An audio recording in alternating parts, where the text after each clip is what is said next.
Ang karugtong ng nakaraan, habang hawak ng babae ang papel na pagkakakilanlan ng ating bida, binilugan nito ng hawak na ballpen ang pangalan ng ating bida, Jiang Taesan, sambit nito.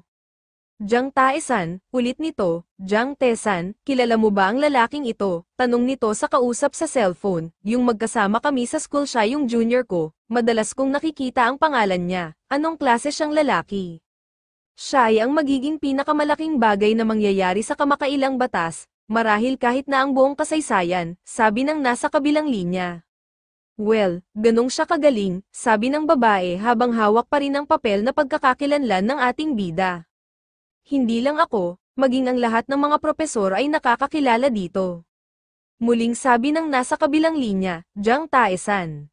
Bigkas muli ng babae, ano bang klaseng lalaki ito, bulong ng babae, kinabukasan sa law office, masakit ang ulo ko, ilan lata ng beer ba ang nainom ko, habang sapo ang kanyang ulo, na nakatanaw sa glass window, habang sapo ang kanyang ulo, ay naalala naman nito ang nangyari kagabi, siguradong susuportahan ka namin senior, ang sakit talaga ng ulo ko, maya-maya ay tumunog ang hawak nitong cellphone, agad binasa nito ang text message.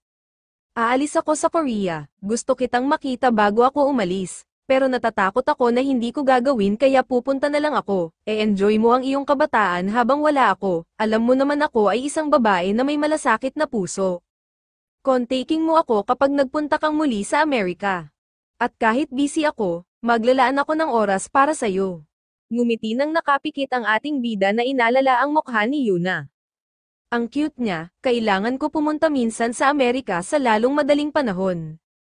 Maya-maya ay tumano ito sa glass wall, may mga sitwasyon nangyayari sa buong mundo.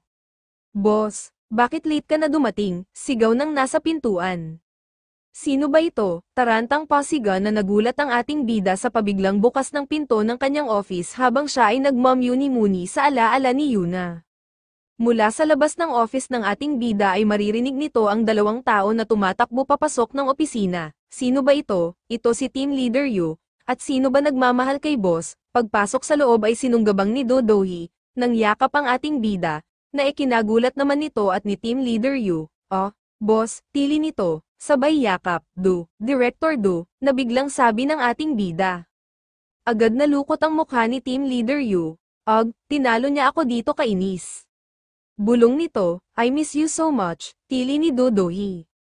Para naman nasa alapaap ang mukha ng ating bida, alisin mo, malikot na kamay, sabay hila ni Team Leader Yu, ang kamay ni Do-Do-hee para mailayo ito sa ating bida. Okay, sagot ng babae, di naman ng ating bida ang pagkakayakap ng babae sa kanya na parang siya ay lumulutang sa alapaap. Lumipas ang mga oras sa paglabas ng haring araw, ang pangalan ng lalaking iyon na si Jiang Taesan ay kahanga-hanga, opo Vice President, at sa pagkakaintindi ko po, ay ganun nga po. Pero bakit late ang mga report, sabi ng lalaking Vice President, kasi po, may interference yata sa office ng secretary, alam na ba ni Ayon ito? Di ba? Sorry po Vice President, nagtaka naman ang Vice President, Director Cha, si Ayon ay mas matakaw. Kaysa sa naisip ko, kailangan mong magbantay ng mabuti, opo at gagawin ko ang lahat para malaman ito, lumabas ka at gumawa ng ilang trabaho. Nang makaalis ang lalaki, muling pinasadahan ng pagbasa ng Vice Director ang pagkakakilanlan sa ating bida, matapos ay napaisip ito, itong lalaking ito, ay buhay talaga, Jiang Taesan, muling tumingin ito sa hawak na folder, wow, mas mayaman ka sa akin, tama ba?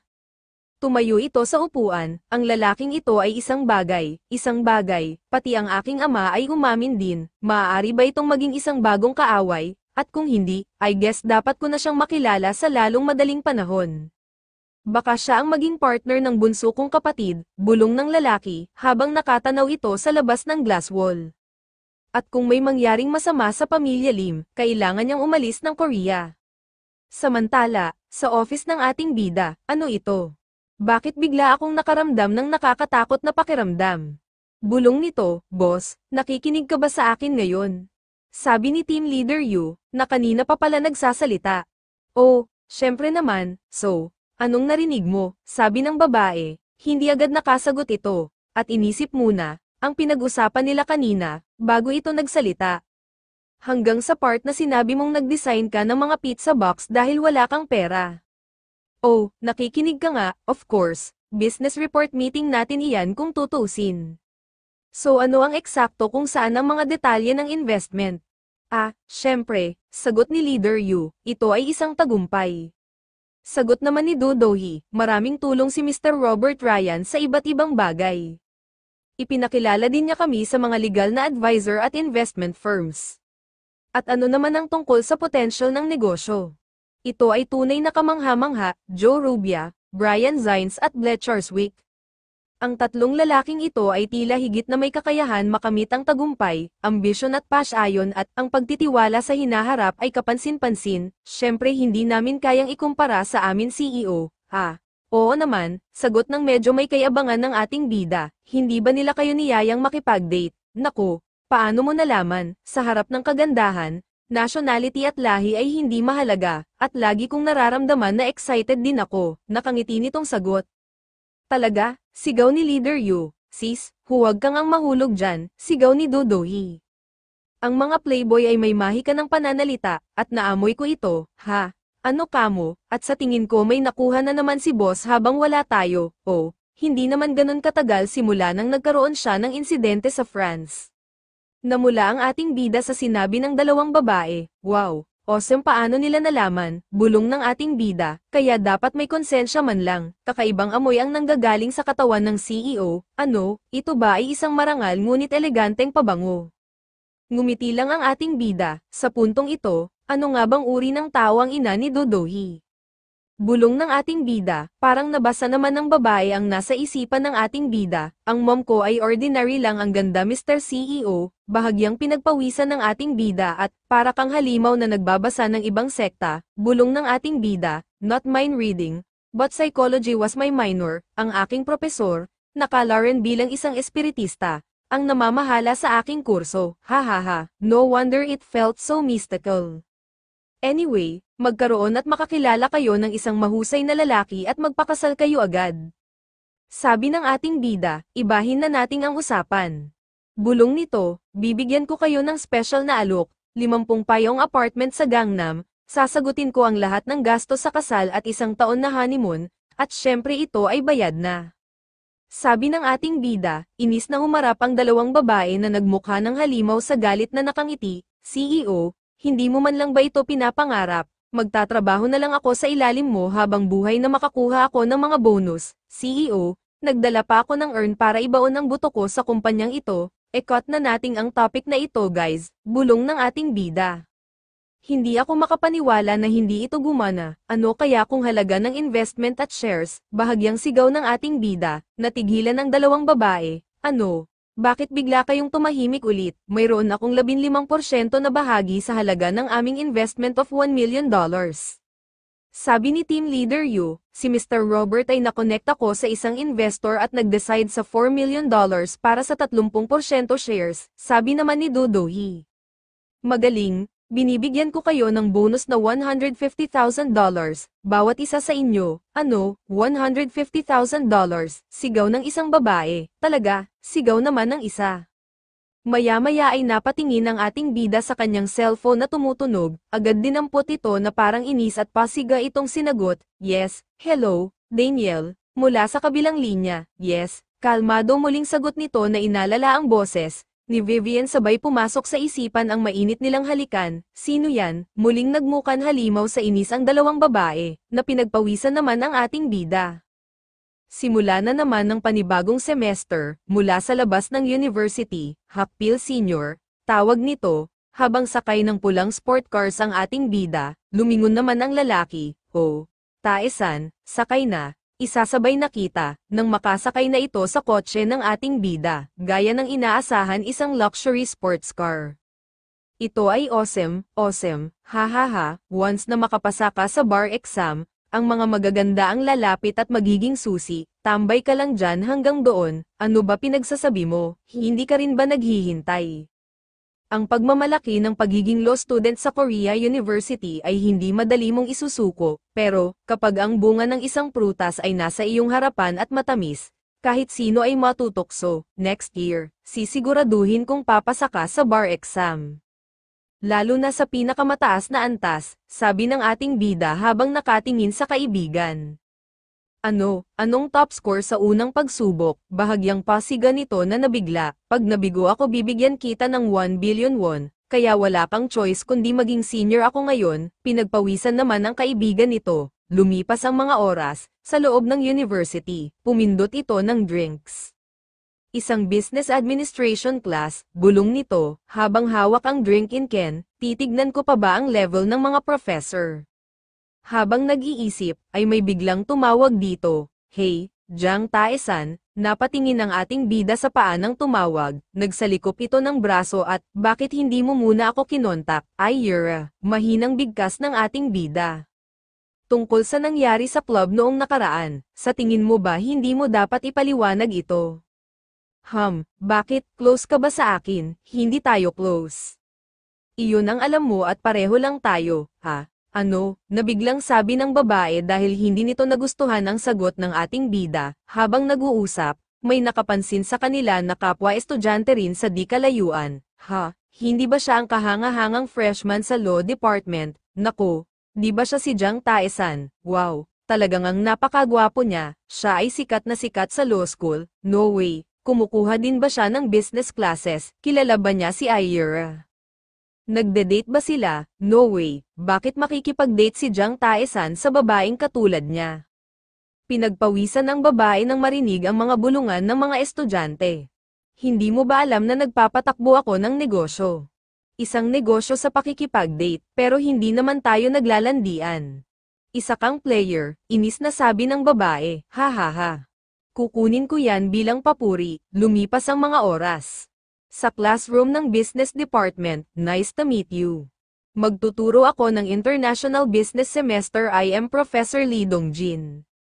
Magiging open session ang klase ko. There won't be any dull business textbook sa kursong ito, because sa totoong mundo, ang mga nilalaman ng textbook's contents are mostly useless. Ang klase ko ay tungkol sa problemang kinakaharap natin sa international management ngayon. It'll focus on heated discussion and presentation. Kailangan mong mangalap ng payo mula sa newspaper, internet, at textbook, at mga matatanda na nagtatrabaho sa larangan.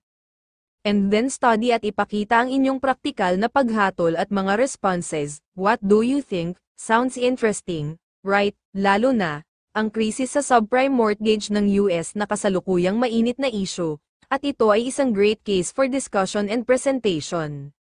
Babaguhin ng isyong ito ang iyong buhay sa hinaharap. US subprime, bulong nito, agad nagtaas ito ng kamay, na kinabigla ng mga katabi. "Professor, meron po akong gustong itanong," si Jang Tae-san na naman. "Ano na namang ang meron?" bulong ng naiinis na si Ayura. "Magtanong ka na," sabi ng professor, "ang estudyante iyon." Bulong ng professor, "First time na may umattend na law student na mag-take ng class ko." "Sige, ano ang tanong mo?" Isa siyang law student." "Talaga? Wow, sobrang gwapo naman niya." Ang lalaking iyan ay si Jang Tae-san. Bulungan ng mga estudyante habang nakatayo ang ating bida. "Professor, hanggang saan mo mahuhulaan ang magiging epekto nitong crisis sa financial? Familiar ka ba sa mga aksyon at pangunahing pag-aaral ni Fed Chairman Ben Bernanke?" Bernanke, tenet-testing ako ng lalaking ito, bulong ng professor. "Naintindihan ko na hinabol mo ang isang PhD sa negosyo sa University ng New York, sa kasalukuyan krisis. Curious lang ako kung susuportahan mo ang Chicago School. The vanguard of the neoliberals who prioritize monetary policy," sabi ng ating bida. Napatingin naman si Ayura sa ating bida. "Jang Tae-san, sino ka ba talaga?" sambit nito sa isipan. "I understand that the academic atmosphere at say New York University sinusundan din ang Chicago School." "Hindi. Ang mga tanong na ito ay wala sa label ng isang first-year business student." Bulong ng professor, personal, pagdating sa international na kalakalan, nakikita kong nagbibigay daan ito para sa pinakamainam na paglalaan ng mga kadahilanan ng produksyon, kaya gusto ko ang Chicago School. Sa mga tuntunin ng kapital ng kahusayan at pamamahagi, ito ay isang panahon kung kailan ang natural na paglago at pag-aalis sa pamamagitan ng kompetisyon ay kinakailangan. At ang ekonomiya ng Korean ay lubos na nakinabang at lumago sa pamamagitan ng malayang kompetisyon sa pamilihan. Sabi ng professor, Professor, kinikilala mo ba iyan? Ang kasalukuyan financial crisis ay nagresulta din sa mga epektong ito ng pagpapasya. Sabi ng ating bida, anong kinikilala? Ulit ng professor, ang Chicago School ay nakabatay sa pilosopiya ng laissez-faire economics. Gayunpaman, tulad ng Professor Christopher Sims, the Princeton School ay batay sa statistik. Sa panahon ng krisis, naniniwala akong dapat sundin ang patakaran pang-ekonomiya, empirical na research batay sa umiiral na datos ng ekonomiya. Ito ay isang pandaigdigang krisis. Kahit nasa isang mabilis na pagbabago ng larangan ng digmaan, ang mabilis na pag-update ng data sa mga pagsasaayos ng patakaran sa ekonomiya ay kinakailangan. Ang pangalan mo ay si Jiang Tae-san, tama ba? Tanong ng professor. Yes po, first-year law student Jiang Tae-san, sagot ng ating bida. I acknowledge na ang theory ng Chicago School ay hindi perpekto. Gayunpaman, hindi ako sumasang-ayon na ito ay isang pandaigdigang krisis. Ang subprime crisis in ongoing, ngunit, ang Estados Unidos, bilang isang bansang may kapangyarihan mag-isyu ng pera, ay may sapat na kakayahan sa financial. At naniniwala akong isang pagdaan lang ng bagyo, well, unexpected na debate pa lang sa unang lecture, at ang paksa ay medyo kawili-wili, tila ito ay makikinabang din sa ibang mga mag-aaral, kaya, kung gayon, iiwan ba nating ang mga biro, at ipagpatuloy natin ang talakayan at magseryoso simula ngayon, muling sabi ng professor, sige, at magkaroon ng seryosong debate, sabi ng ating bida. Ano ito? Interesado din ba siya sa negosyo? Bulong ng babae, na nagtataka, Jiang Tae-san, isa kang mapanganib na halimaw, nakapikit na bulong ng professor, lumipas ang mga oras, ano bang pinagsasabi mo? So sinasabi mo bang nasa bingit ng pagguho ang mundo? At ang US Federal Reserve ay ginagamit ang kapangyarihan nito na mag-isyu ng pera, pwede pa ba iyon? Oh, tera na, walang paraan ang Fed, sabi nga ng professor, tama ba? Hindi siya ekonomista. Ang gulo ng student na yan, alam kong tama ako, habang nag-uusap ang mga estudyante. Samantala nasa isang tabi naman nakaupo si Aira, habang seryoso ito sa binabasa. Totoo nga ang sinasabi ni Jiang Tae-san, at malaking halaga nga ito. Kung lumalalim ang krisis sa US on domestic exchange rate na may nawalang mas malaking halaga, kahit na hindi kasing tindi ng IMF crisis, kung umabot man sa 1,500 won per dollar, sa ngayon, ang mga hilaw na materyales ay bumagsak.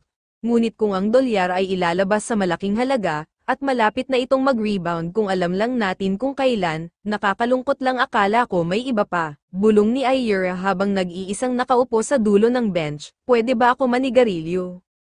Ito ang mga silid ng professor, feel free, agad nagsindi ng sigarilyo ang professor, nagbuga ito ng usok, maya-maya ay tumingin ito sa kausap, para sa araw na ito, thank you, you're welcome. You've worked hard, professor. Ito ay isang pagkakataon para sa akin na pagnilayan kung paano ako naging kampante. Hindi ko gustong gawin iyon. I'm sorry. Bahagyang yumuko ang ating bida. It's fine, hindi naman ako tanga. Ikaw, sino ka ba? Hindi ka naman nagtatanong kasi hindi mo alam, di ba?